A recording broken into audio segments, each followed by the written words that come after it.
Ayan, magandang araw po mga idol at mga kababayan. Noong nakaraan ay para po sa mga kandidato sa pagkasenador, yung inihatid ko po sa inyong resulta.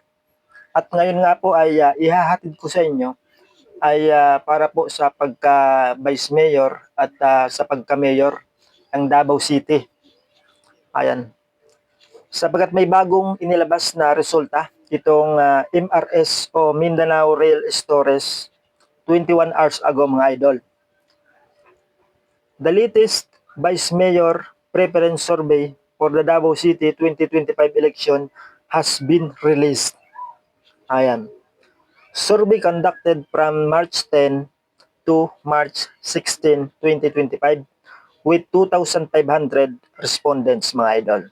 Ayan, ginawa po nila itong survey ito noong March 10 hanggang March 16 sa kasalukuyang taon 2025 mga idol, na mayroon kabuang 2,500 na nakipag-participate dito sa isinagawa po nilang survey mga idol. Ayan. Unahin po natin yung pagkaano ha. So sa pagka-vice mayor ng Davao City, na kung saan ay mayroon pong 4 na kandidato na naglalaban-laban. Ayan, at isunod natin mamaya pagkatapos nitong vice mayor ay yung pagka-mayor naman, na mayroon din pong 5 kandidato na naglalaban-laban sa pagka-mayor po ng Davao City. Ayan. Ihahatid ko na sa inyo mga idol itong una. Hindi na po natin patatagalin. Ayan, nangunguna po ito pong si Sebastian Duterte. Ito pong anak ng dating Pangulong Rodrigo Roa Duterte, na si Sebastian Duterte. Kung hindi ako nagkakamali, mas kilala ito sa tawag na Baste. Ayan, correct me if I'm wrong mga idol. Ayan, yung nakuha po niya ay 80.6%. Ayan, ang katunayan ay makikita niyo po sa screen. Ayan, ilalagay po natin sa screen para hindi tayo masabihang fake news. Ayan. At ang pangalawa po ay ito pong si Bernard Alag. Alag ba dito? Pronunciation.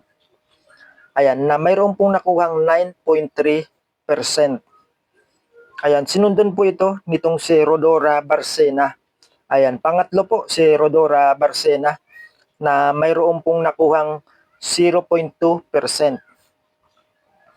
Ayan, at ang pang-apat po ay ito pong si Richard Alcibar, na mayroon pong nakuhang 0.1%.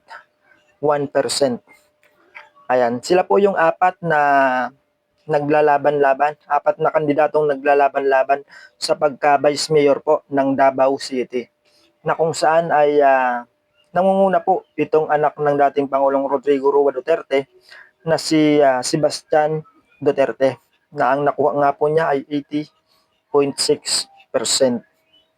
So talagang malakas pa rin po sa mga Davaoenos ang mga Duterte. Ayan, isunod natin yung sa mga kandidato sa pagka-mayor ng Davao City, na kung saan ay nangunguna rin itong si dating Pangulong Rodrigo Roa Duterte, na mayroon pong nakuhang 82.2%. Ayan, nangunguna po si dating Pangulong Rodrigo Roa Duterte. At ang pangalawa po ay ito pong si Carlo Nograles, na mayroon pong nakuhang 8.8% mga idol. At ang pangatlo ay ito pong si Bishop Rod Cobos ba ang tawag dito, na mayroon pong nakuhang 4%. At ang pang-apat po mga idol ay ito pong si Joselito Tan, na mayroon pong nakuhang 1%. At ang panglima ay ito pong si Jonathan Jolain. Jolain ba ang tawag dito? Jonathan Jolain, na mayroon din pong nakuhang 1%. Ayan, sa pagka-vice mayor pala, nakalimutan ko ha.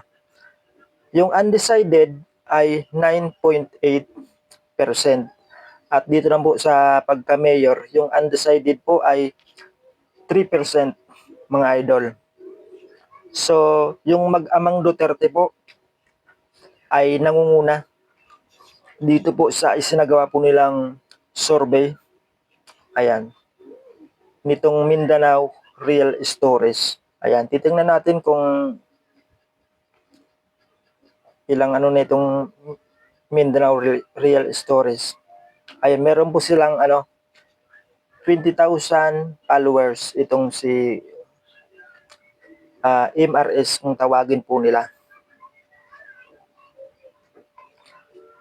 Ayan, sa susunod po natin ay hahatid ko naman po sa inyo yung mga kandidato sa pagkasenador na inilabas rin po nitong MRS.